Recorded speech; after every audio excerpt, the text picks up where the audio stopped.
Section 1. Women's Rights Movements in Canada. Before the 1900s, women in Canada lacked many rights that men took for granted.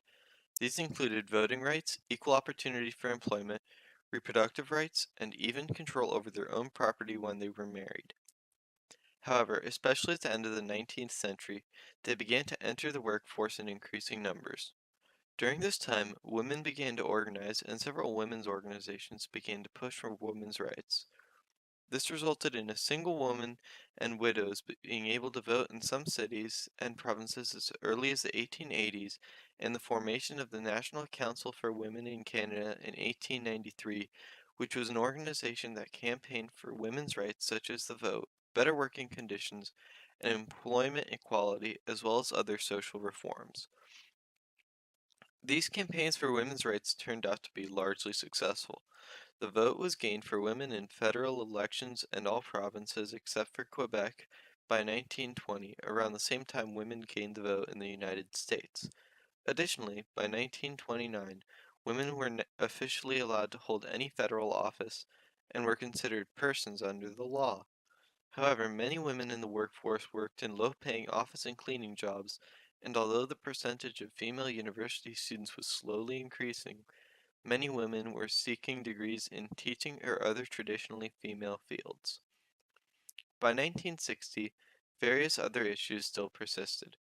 Women still did not have rights to a divorce, so they were more or less powerless in their own personal circumstances.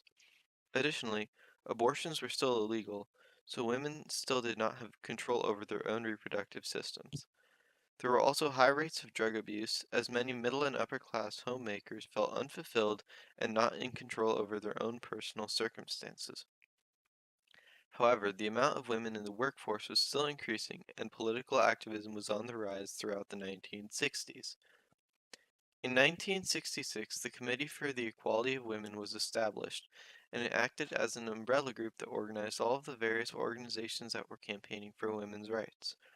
The committee convinced the Prime Minister to set up the Royal Commission on the Status of Women in 1967, which recommended reforms in education, employment, family, childcare, and abortion laws.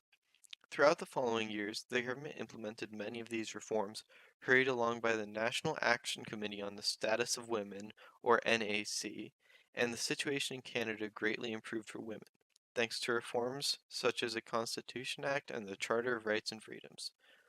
By the year 2000, women remain underrepresented in politics, and inequality in employment and pay remained.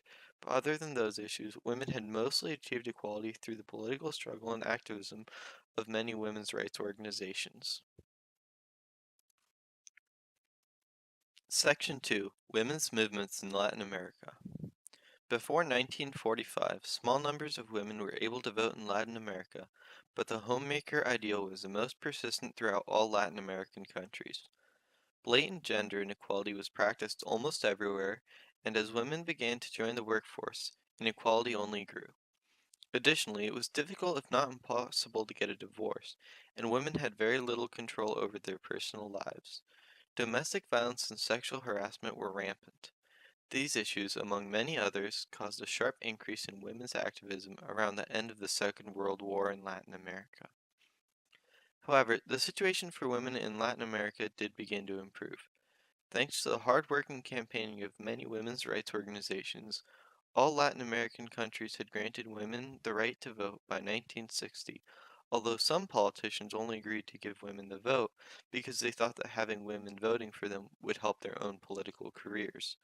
Additionally, after World War II, many more women began to take advantage of post-secondary educational opportunities, and Latin American student populations skyrocketed.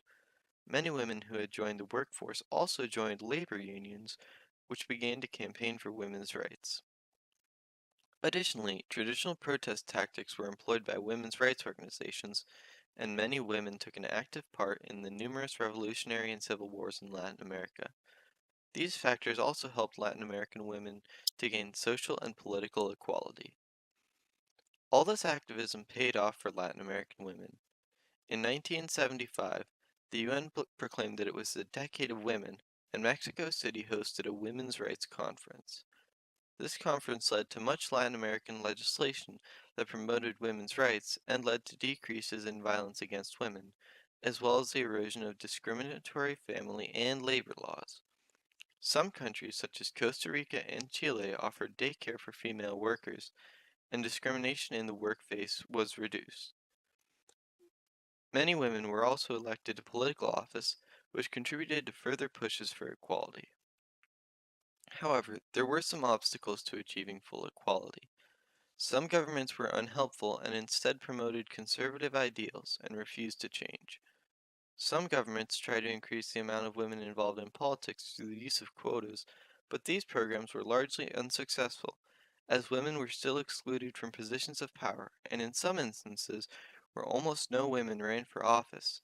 The women that fulfilled the quota were simply the wives of right-wing politicians that did whatever their husbands told them to, so indigenous and rural women remained excluded from politics. Additionally, most countries still did not grant women reproductive rights or abortion rights. Overall, although women have made great advancements towards equality in Latin America, many struggles for women in Latin America do continue to persist through this day. Section 3. Women's Movements in the USA.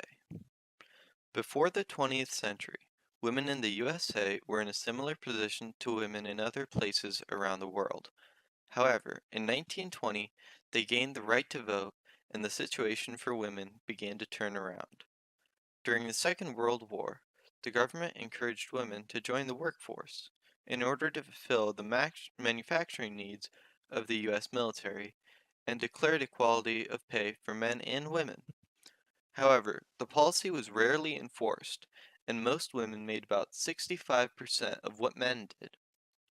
Additionally, the war did not change society's attitude about gender equality, and many in the government still opposed legal gender equality. Women's rights activism increased again in the 1960s with the birth of the feminist movement. The feminist movement was born due to persistent inequality, the activist tradition, economic pressures, Betty Friedan, other protest movements, and consciousness raising. One notable cause of the feminist movement was the rise of the civil rights movements. When women saw that other oppressed groups in society were fighting for their rights, this inspired them to create their own movements. Many female students joined the SDS but faced discrimination there as well. The student organization was largely sexist and few women managed to rise to leadership roles.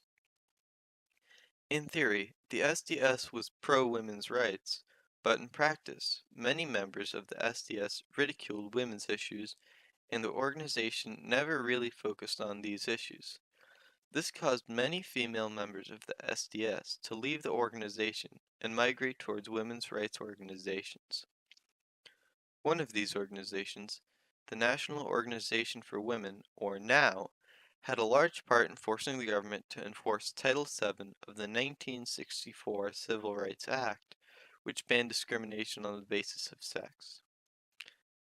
The National Organization for Women enforced Title VII by constantly monitoring it and blowing the whistle when the government tried to refuse to enforce it. Throughout the 20th century, the United States made great strides towards gender equality. Most gender equality was achieved by the late 60s, at least in legislation, and abortion rights were obtained through Roe v. Wade in 1973. Overall, although some social issues such as the gender pay gap and age discrimination still exist, women had achieved legal equality by the year 2000. Section 4. Key debate. Some historians, such as William Chaff, argue that the women's rights movement was catalyzed by the Second World War, while some argue that the civil rights movement or the gender pay gap was the largest factor in the creation of the feminist and women's rights movements. Overall, it is clear that all of these factors did play into the start of the women's rights movement, and it is likely that these factors all have fairly equal roles in the beginning of the women's rights movement and possibly work together to achieve this. Thank you for watching our review video on Section 5 of Civil Rights Movements and Social Movements in the Americas post-1945. Good luck on your IB exams.